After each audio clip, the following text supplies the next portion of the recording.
The interesting thing about Trump saying the Civil Rights Act led to white people being treated badly is, and shout out to Trump, always giving us the quiet part out loud. Whenever you need it, he'll throw it at you. Is I like to do this experiment, right? Like, I'm gonna take you at face value. I'm gonna accept what you're saying, right?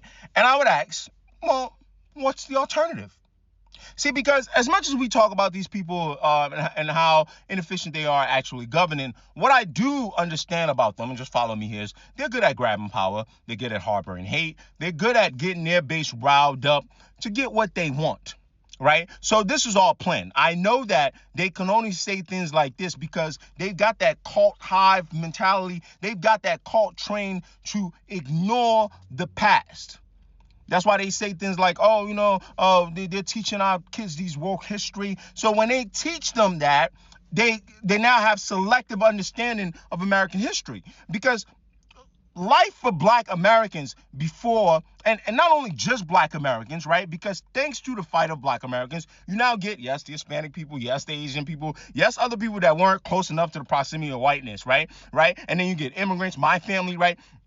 And thanks to that fight, you now see in America, right? You now see in America that's got to treat people a little more decent, right? So what I'm saying is, pre that time, what was life in America?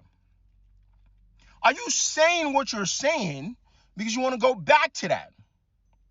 But I know the games you guys play. You'll say, well, there's something. That's why old boy that got hit with one in the perky. You know what I'm saying? He was good at this. This is how he used to get them. They say there had to be something that was a different, and it's like, no, it's just a dog whistle.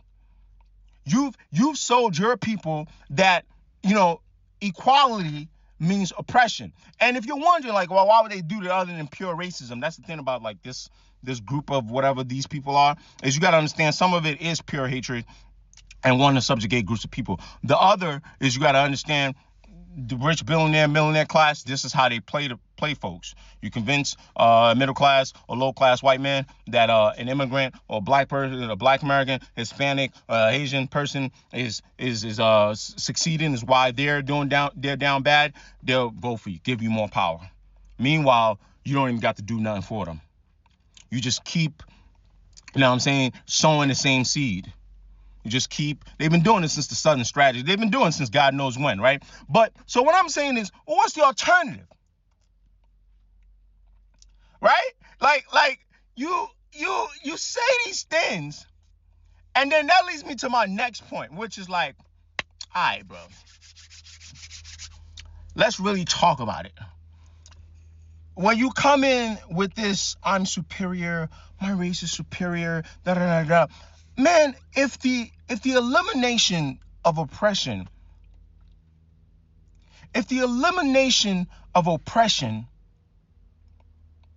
leads to your demise, how superior are you? But that's not how they teach these kids. They try to teach them that the elimination of oppression means somebody's got to get oppressed. Right? These billionaires and millionaires and these hateful people, they've learned how to tap into the scarcity mindset of humans.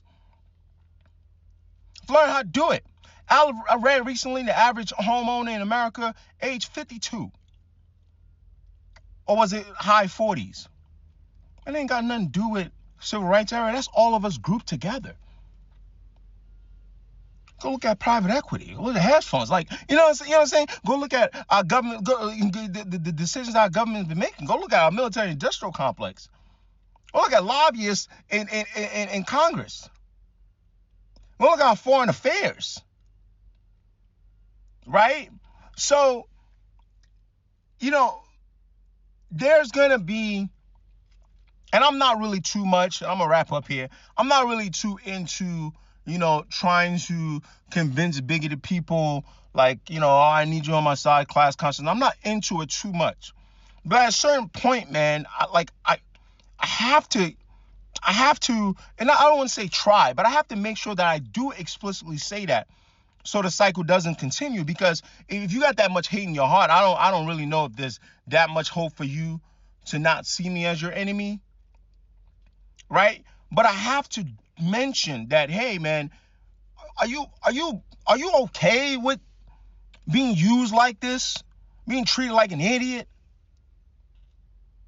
right? You talk about post-Civil Rights Act.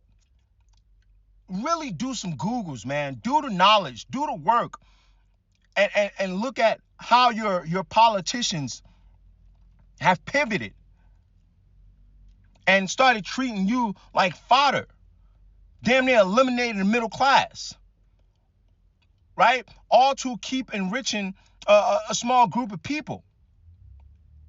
You know, you live in the middle of Idaho.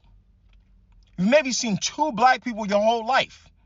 And you think, like, you know, I'm the reason, or an Asian person, a Hispanic reason, or a person, or a black American brother, and their family history is why you know, even in a place like Idaho, your rent is now skyrocketed? Or why your education system is so flawed that it can't even help the average kid get into solid universities by teaching them up? Whatever, bro.